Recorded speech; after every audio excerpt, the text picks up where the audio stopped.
Okay, fine. Now students, what we'll see, we'll discuss the 2D array. Previous lecture में हम लोगों ने देख लिया था 1D array को किस तरीके से इनिशियलाइज करते हैं, किस तरीके से डिक्लेयर करते हैं, किस तरीके से उसका प्रिंट आउट निकालते हैं, वो सब हम लोगों ने भी प्रोग्राम में देख लिया था. Now let's move on to the 2D array and in this practical we'll see 2D array and the 3D array and the implementation of both. Fine. तो सबसे पहले हम बात करेंगे 2D array की. 2D array में अपन ने देखा कि अभी तक तो सिर्फ एक ही सबस्क्रिप्ट थी. अब हमारे पास दो सबस्क्रिप्ट हैं, जैसे कि यहाँ पे दिख रहा है there are two subscript A, I and जे.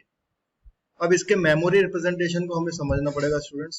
तो जो ये आई है वो आई रिप्रेजेंट करता है ये रोज को, यहाँ पे दिख रही है रोज, और जो दूसरा है वो जे जो के रिप्रेजेंट करेगा कॉलम्स. अगर मैं इसको एक बार ध्यान से देखूं तो देखिए इसमें दो, ये एक 1 2 3 4 1 2 3 4 5 1 2 3 4. तो ये बेसिकली 5 into 4 की मैट्रिक्स है. यहाँ पे अपन ने देखा, यहाँ पे मैंने आपको पहले भी बताया था in the previous lecture that the base address of an array is 0. तो दोनों अरेज, अभी एक इसको इस तरीके से मान के चलो कि ये फर्स्ट अरे है और ये सेकंड अरे है. तो देखा आपने पहले अरे की भी बेस एड्रेस 0 है, दूसरे का भी 0 है. फिर क्या होगा, जो पहला अरे है मतलब जो कि आई सब्सक्रिप्ट है वो 0 ही रहने वाली है, क्योंकि 0 ही कॉलम, 0 ही रो है. लेकिन कॉलम जो होगा वो इंक्रीमेंट हो जाएगा बाय 1. फिर उसके बाद यहाँ देखा 2 0 है, लेकिन अब जो नेक्स्ट कॉलम आ गया वो 2 आ गया. नेक्स्ट में अगेन रो जो है वो 0 है और फिर 3 आ गया. ऐसे हम जब लास्ट में देखेंगे तो लास्ट में हम लोगों ने देखा कि लास्ट का जो आइथ जो पोजीशन है जो कि रो को रिप्रेजेंट कर रही है वो क्या हो गई, 4 हो गई है. देखिए यहाँ पे देखिए 0 1 2 3 4. दैट मीन्स कि ये 5 का इसका साइज है, जो इसका रेंज है वो 5 की है. और यहाँ पे ये एंड हो रहा है 3 का, दैट मीन्स के 4 की रेंज है, क्योंकि इसमें 0 इंक्लूड हो रहा है इसलिए हम +1 कर देते हैं. अब यहाँ पे आपने देखा आई रो है, 0 कॉलम, फिर fourth row first column, fourth row second column, fourth row third column. कोई भी आप देखोगे second row first column, second row first column. तो इस तरीके से 2D अरे को इंटरप्रिटेट करना होता है. इस तरीके से 2D अरे जो है चलता है. So yeah, basically it is a matrix of 5 into 4 which can be conceptually viewed as a matrix of 5 rows and 4 columns.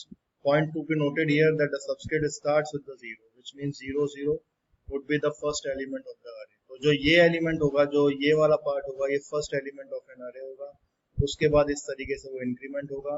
जब हम रो के उसमें जाएंगे तो ये वाला जो ith सब्सक्रिप्ट होगी वो इंक्रीमेंट होगी. बाकी जो j सब्सक्रिप्ट है जो कि कॉलम की, वो हमेशा 0 रहेगी. लेकिन अगर हम कॉलम की तरफ से देखेंगे तो जो हमारा फर्स्ट सब्सक्रिप्ट है जो आई है वो हमेशा 0 रहने वाली है, और जो आगे वाले हैं वो इंक्रीमेंट होते रहेंगे. Fine students, so I hope के you have understand the concept of 2D array and the memory representation of the 2D array.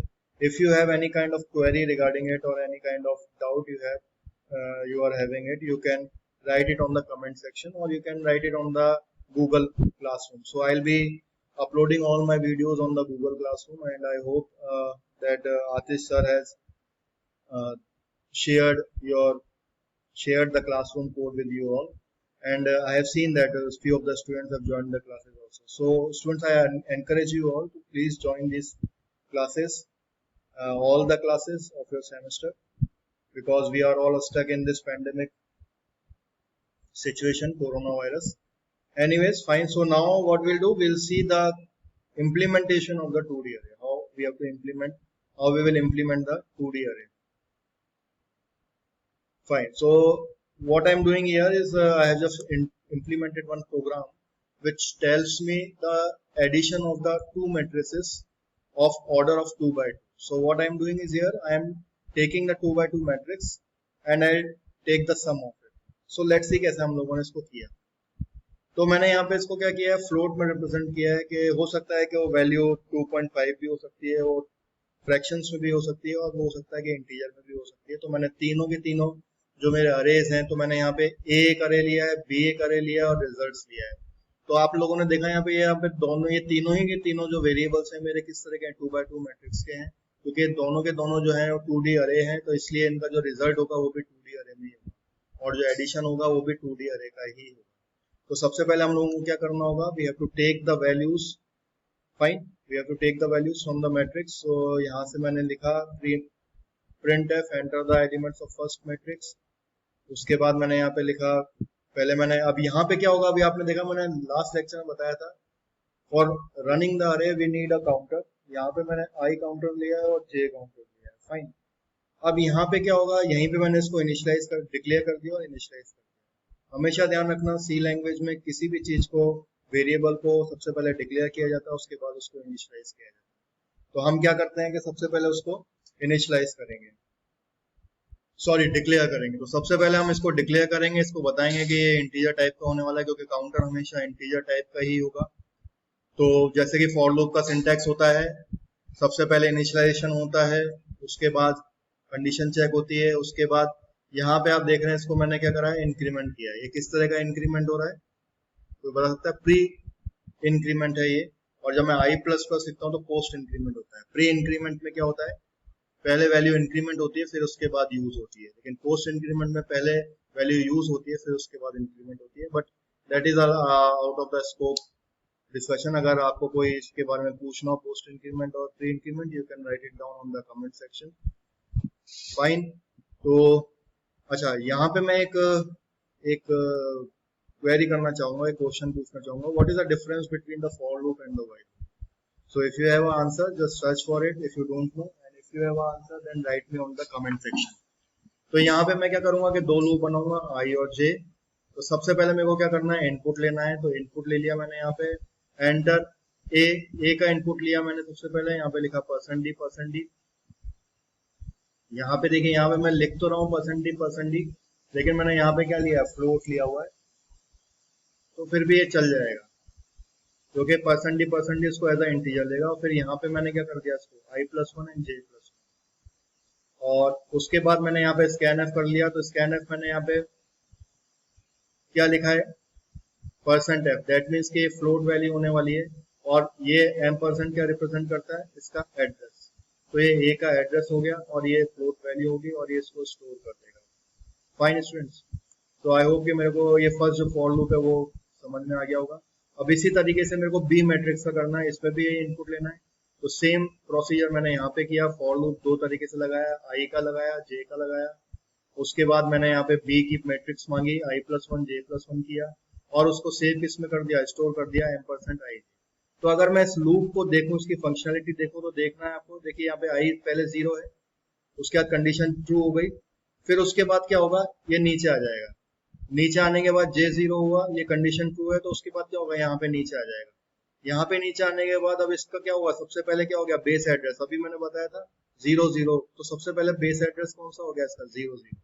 Base address हो गया 0 0, और वो कहाँ पे सेव हो गया, 0 0 में जो भी मैं वैल्यू डालूंगा वो कौन से 0 0 वाली पोजीशन पे सेव हो जाएगी। अब मैंने क्या कर दिया, i+1 और j+1 कर दिया। अब i हो गया मेरा 1, j भी मेरा हो गया 1। लेकिन जो ये सेव हो रहा है, ये सेव वैसे ही हो रहा है जैसे कि हम लोगों ने इसका मेमोरी लेआउट देखा था, फाइन। तो इस तरीके से ये होता रहेगा। कब तक होता रहेगा, जब तक कि वो 2 से लेस देन नहीं हो जाता। तो इस तरीके से बी मैट्रिक्स में भी मेरा डेटा सेव हो जाएगा। Now what we have to do, we have to add it. अब एडिट के लिए फिर से मेरे को एक, एडिशन के लिए फिर से मेरे को एक फॉर लूप लगाने पड़ेंगे। दो फॉर लूप लगा दिए मैंने यहाँ पे, और यहाँ पे मैंने रिजल्ट लिखा, ये बिल्कुल उसी की तरह से c = a+b। तो ये क्या करेगा, इन दोनों जो वेरिएबल्स मैंने सेव किए थे, ये चलाता जाएगा। ये i पहले 0, फिर j0 हो जाएगा, फिर b0, सॉरी b0 हो जाएगा, फिर a0 a1, फिर b0 b1। इस तरीके से सारी वैल्यूज इसके साथ आ जाएंगी, और वो कहाँ स्टोर हो जाएंगी, वो रिजल्ट में स्टोर हो जाएंगी। अब मुझे क्या करना है, डिस्प्ले करना है सम को, और मैं इस तरीके से उसको डिस्प्ले करता हूँ, फाइन। बिल्कुल सिंपल सा प्रोग्राम है, कोई इसके अंदर दिक्कत नहीं है। अब मैं इसको रन करके देखता हूँ और देखते हैं इसके अंदर क्या आंसर आता है। फाइन, तो सबसे पहले मेरे को 1 डालना है, तो मैंने डाल दिया 12। फिर मेरे को 13 डालना है, 13 डाल दिया। फिर 45 डाला मैंने इसकी मैट्रिक्स के अंदर, फिर यहाँ पे डाला मैंने 45। तो ये मैट्रिक्स मेरी पूरी हो गई। अब उसके बाद मेरे को क्या करना है, enter the value of B matrix. तो बी मैट्रिक्स की वैल्यू को एंटर करने के लिए मैं क्या करूंगा, फिर से मैं यहाँ डालूंगा 23। उसके बाद मैंने यहाँ डाला 12। उसके बाद मैंने डाला लेट्स सपोज 1, और उसके बाद मैंने डाला 4। Now let's see the answer. यहाँ पे हमने देखा, सबसे पहले अगर मैट्रिक्स की मैं बात करूं, तो सबसे पहले मैट्रिक्स मेरी कौन सी थी, सबसे पहले मेरी मैट्रिक्स है 12 और 23। 12 प्लस 23 कितने होते हैं? 35। Fine. 13 plus 12 that is means 25। Fine. 45 plus 1 46 and 45 plus 4 49. So in this way we can implement the 2D array. Now the concept is now we will discuss the 3D array. 3D array के अंदर क्या होता है कि जो तीसरी subscript है, ये दो तो मेरे वही रहते हैं कॉलम और सॉरी रो एंड कॉलम, लेकिन जो ये तीसरी सबस्क्रिप्ट होती है ये क्या रिप्रेजेंट करती है? Number of pages. जैसे कि इस केस में देख रहे हैं अपने पास 3 पेजेस हैं और जो बाकी का जो पार्ट है वो बिल्कुल वैसा का वैसा ही चलेगा। मतलब ये रो को रिप्रेजेंट करेगा, ये कॉलम को रिप्रेजेंट करेगा और ये क्या करेगा? नंबर ऑफ पेजेस को रिप्रेजेंट करेगा। फाइन। सो आई होप कि आप लोग इससे समझ गए होंगे। तो 3D अरे के अंदर कुछ नहीं होता। 3D अरे के अंदर जो लास्ट के 2 सबस्क्रिप्ट हैं वो वैसे ही काम करेंगे जैसे 2D अरे में काम करते हैं, और जो पहली सबस्क्रिप्ट होती है वो किस तरीके से काम करेगी? वो क्या रिप्रेजेंट करेगी? नंबर ऑफ पेजेस को रिप्रेजेंट करेगी। फाइन। तो अब हम इसका फिर से 3D अरे का हम एक प्रोग्राम देखते हैं और देखते हैं कि किस तरीके से वो चलता है। तो मैंने यहाँ पे एक प्रोग्राम बनाया है जो just to print the values, 12 values को प्रिंट करेगा। तो मैंने यहाँ पे 3D अरे लिया है जिसकी साइज है 2 3 2। मतलब कि 3 तो उसके क्या होने वाले हैं? रोज होने वाले हैं। 2 उसके कॉलम्स होने वाले हैं और 2 पेजेस होने वाले हैं। तो अब इसके लिए मैंने क्या कर दिया, यहाँ पे कुछ नहीं किया है मैंने, इसमें सिर्फ एक और लूप और जोड़ दिया है। अभी हमने आई और जे तो लूप देखा ही था, अब यहाँ पे क्या हो गया? एक और लूप आ गया के लूप। और उसके बाद मेरे को क्या करना है? सीधे स्कैन कर लिया मैंने, यहाँ पे M% उसका एड्रेस लेके और यहाँ पे मैंने स्टोर करा दिया। अभी तक मैं सिर्फ 2 सब्सक्रिप्ट ले रहा था, मैंने एक और सब्सक्रिप्ट ले ली, दैट मीन्स कि वो क्या है? के। और उसके बाद मेरे को क्या करना है? प्रिंट करना है। प्रिंट कराने के लिए सीधे से मेरे को फिर वही 3 लूप लगाने हैं। 3 लूप लगाने के बाद मैं यहाँ पे लिखूंगा टेस्ट %d और उसके बाद मैं यहाँ पे लिखूंगा आई जे के इन काउंटर्स को रिप्रेजेंट करेगा और उसके बाद मैं लिख दूंगा यहाँ पे टेस्ट आई जे के। सो इस तरीके से ये प्रोग्राम तैयार हो जाएगा। तो now we can see that कि अब हम इसका आउटपुट देखते हैं किस तरीके से आएगा। यहाँ पे सीधा आ गया एंटर द 12 वैल्यूज। तो मैं यहाँ पे 12 वैल्यूज एंटर करता हूँ 1 2 3 4 5 6 7 8 9 10 and 11 and 12। सो अब मैं जब यहाँ एंटर करूंगा तो यू कैन सी दैट के इस तरीके से वो रिप्रेजेंट हो रही है 0 0 0 यहाँ पे, and in this way we can see the result. Fine students, so I hope you understand the concept of 3D array. Now by this we come to an end with the first assignment, first experiment. So here is the assignment for you all. You have to calculate the average of n numbers and you have take an array of 10। ठीक है, तो n numbers का जो है मेरे को average calculate करना है और जो अरे की साइज होगी वो कितनी होनी चाहिए? 10 होनी चाहिए। दूसरा क्या करना है अपने को? Calculate the store of temperature of 2 cities ऑफ a week and display.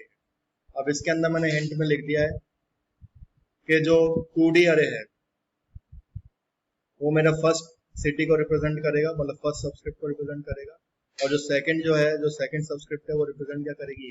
Week represent करेगी। तो दैट मीन्स तो 2 तो मेरा क्या हो जाएगा? 2 तो मेरी रोज हो जाएंगे और वीक कितने होते हैं? 7 होते हैं। वीक में 7 डेज होते हैं, तो दैट मीन्स के मेरी रो हो गई 2 और कॉलम्स कितने हो गए? 7। उनको मेरे को डिस्प्ले करना है। तो इस तरीके से एक काम, सेम काम आपको क्या करना है?